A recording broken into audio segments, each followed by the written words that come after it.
নমস্কার সবাইকে। আর আমার চ্যানেলে আপনাদের স্বাগতম।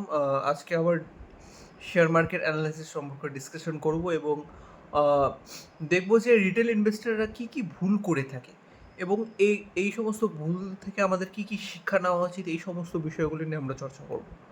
সো আজ থেকে ৬ বছর আগে আমিও ইনভেস্টমেন্ট জার্নি স্টার্ট করেছিলাম এবং সেখানে আমি অনেক ভুলভাল কাজ করেছি এবং সেখান থেকে আমার এখনও রিগ্রেট হয় এবং সেই রিগ্রেট বা ভুল সেখান থেকে আমি শিখছি। ওকে, সো আপনারাও হয়তো এই সমস্ত বিষয়গুলো বা এই সমস্ত ভুলগুলো করে যাচ্ছেন আমার মনে হয়।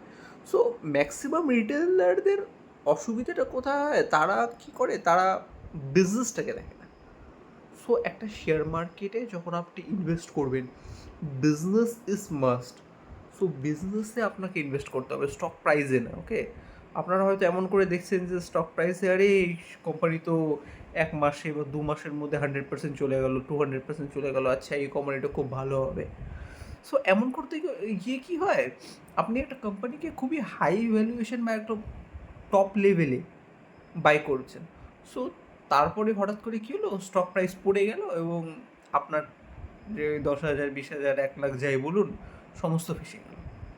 সো এমন ভুল করবেন না। ওকে, সো আমি সবসময় বিশ্বাস করি যে একটা কোম্পানিকে যদি আইডেন্টিফাই করা হয়, সে কোম্পানিকে আপনি এসআইপি মোডে বা অল্প অল্প করে বাই করুন। ওকে, একবারে কোনো টাকা ইনভেস্ট করবেন না, কারণ শেয়ার মার্কেটে আপস অ্যান্ড ডাউনস চলতেই থাকবে।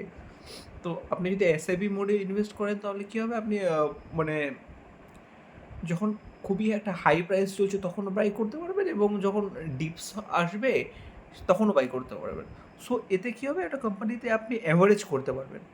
ওকে, so another is stock price. So অনেকের মনে হয় যে একটা কোম্পানি, একটা শেয়ারের দাম হচ্ছে 2,000-3,000 টাকা। হ্যাঁ, আরেকটা কোম্পানি একটা শেয়ারের দাম হচ্ছে মাত্র 10 টাকা 20 টাকা। সো এই 10 টাকাটা তো খুব তাড়াতাড়ি 20 টাকা হয়ে যাবে।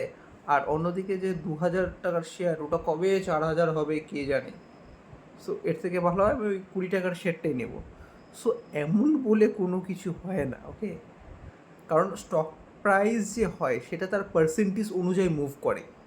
সাপোজ আজকে একটা কোম্পানি যার প্রাইস হচ্ছে 1,000 রুপিস, সো সেটা একদিনে 5% জাম্প করলো। সো কত হলো? 50 রুপিস। অন্যদিকে যেটা হচ্ছে 100 টাকায় আছে, সেই কোম্পানি যদি 5% জাম্প করে তাহলে সেটা হবে 105 টাকা। সো এখানে এরকম কোনো ব্যাপারই নেই। ওকে, স্টক প্রাইস নিজের পার্সেন্টেজ অনুযায়ী মুভ করে। সো অ্যানাদার বিগ প্রবলেম হচ্ছে রিটেলাররা হচ্ছে ট্রেন্ডিং শেয়ার্সের পিছনে ভাগছে। যেমন আইআরএফসি হয়ে গেল, সুজলন এনার্জি হয়ে গেল। তো এই সুজলন এনার্জি বলুন, আইআরএফসি বলুন, এগুলোর মধ্যে মানে আমার আমার কোনো পোটেনশিয়ালই আমি দেখি না। হ্যাঁ, আইআরএফসির মধ্যে অবশ্যই আছে, কিন্তু একটা যে হয় না, পাবলিকরা বা সবার নজর এই স্টকসের পেছনে আছে। তো এই সমস্ত স্টকস থেকে মানে দূরে থাকাটাই ভালো বলে আমি মনে করি। হ্যাঁ, again it is not a buy and sell recommendation. So এভাবে আমি আমার শেয়ারসে ইনভেস্ট করি। হ্যাঁ, অবশ্যই অ্যানাদার থিং হচ্ছে কল। কোনো বিজনেস কী করছে না করছে, হ্যাঁ, একবার হঠাৎ করে বিজনেসটাকে আপনি নিয়ে নিলেন, স্টক বাই করে নিলেন, তারপর নিশ্চিন্তে ঘুমাচ্ছেন। এটা করলে চলবে না। ওকে, সো এটা করলে চলবে না, কারণ কি, স্টক প্রাইস যে কোনো মুহূর্তে বা একটা কোম্পানির একটা বিজনেস যে কোনো মুহূর্তে খারাপ হয়ে যেতে পারে।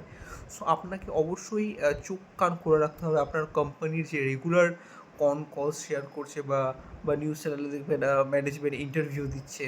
সো এই ইন্টারভিউটাতে মানে এরা গাইডেন্স দিতে পারছে কিনা ঠিকঠাক, বা এদের কোনো সমস্যা আছে কিনা সেই সমস্ত বিষয়গুলো দেখতে হবে। হ্যাঁ, আর অবশ্যই এরা ক্যাপেক্সের অ্যানাউন্স করছে কিনা, ক্যাপেক্স হচ্ছে অনেক ইম্পর্টেন্ট। সো ক্যাপেক্স যত বাড়বে একটা কোম্পানির কিন্তু প্রফিটেবিলিটি বা অপারেটিং লেভারেজ বাড়বে। সো এবার ছোট্ট করে আসে অপারেটিং লেভারেজ কি। আপনার একটা রেস্টুরেন্টের বিজনেস আছে, আপনার দুটো স্টাফ আছে। ওকে, সো দুটো স্টাফকে আপনি 10,000 করে 20,000 টাকা দিচ্ছেন। তো আপনার প্রথম মাসে 50,000 টাকা ইনকাম হলো, তো আপনি 30,000 টাকা জেনারেট করলেন। কিন্তু দ্বিতীয় সপ্তাহে আপনার ইনকাম বেড়ে গেল 1,00,000 টাকা। কিন্তু আপনার তাহলে প্রফিট কত হচ্ছে? 80,000 টাকা। কিন্তু আপনি কিন্তু ওই সেম ওই আপনার ওই রেস্টুরেন্টের যে আপনার যে কর্মী আছে তাদের কিন্তু সেই ওই 10,000 করে 20,000 টাকাই দিচ্ছেন। সো এই যে ইনক্রিজ হয়ে গেলো এই প্রফিটে, এটাকে অপারেটিং লেভারেজ বলে।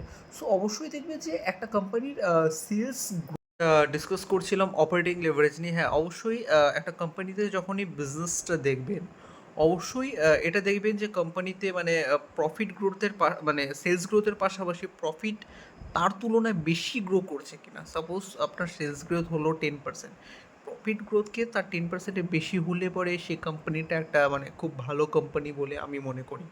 তার পাশাপাশি অন্যান্য ফাইন্যান্সিয়াল রেশিওগুলোও দেখতে হবে।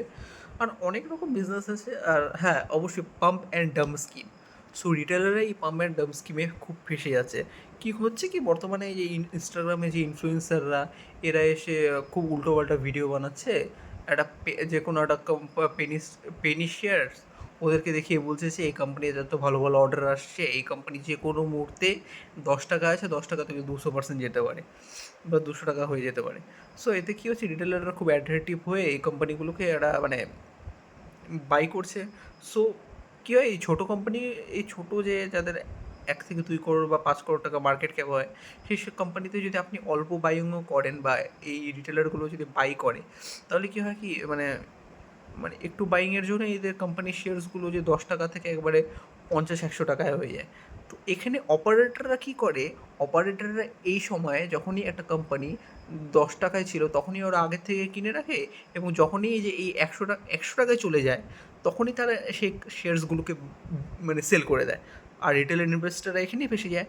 So don't fall in pump and dump scheme. Okay, কোম্পানির বিজনেসটাকে দেখুন, যদি কোম্পানি ব্যবসা করে, ওকে, আজকে শেয়ার মার্কেট ফল করুক, ইন্ডাস্ট্রি গ্রো না করুক, হ্যাঁ, ওয়ার্ল্ড ওয়ারে লেগে যাক, কোম্পানি যদি বিজনেস ভালো করে বা কোম্পানি যদি ডিমান্ড থাকে, অবশ্যই কোম্পানি চেঞ্জ করে। আজকে মার্কেট ক্র্যাশ হোক, যাই হোক, কিচ্ছু যায় আসে না। মার্কেট ক্র্যাশ কী করে হবে? আজকে মার্কেট কোম্পানি যদি মানে এতগুলো কোম্পানি যদি খারাপ একসাথে ব্যবসা করে, তাহলেই না মার্কেট ক্র্যাশ হবে।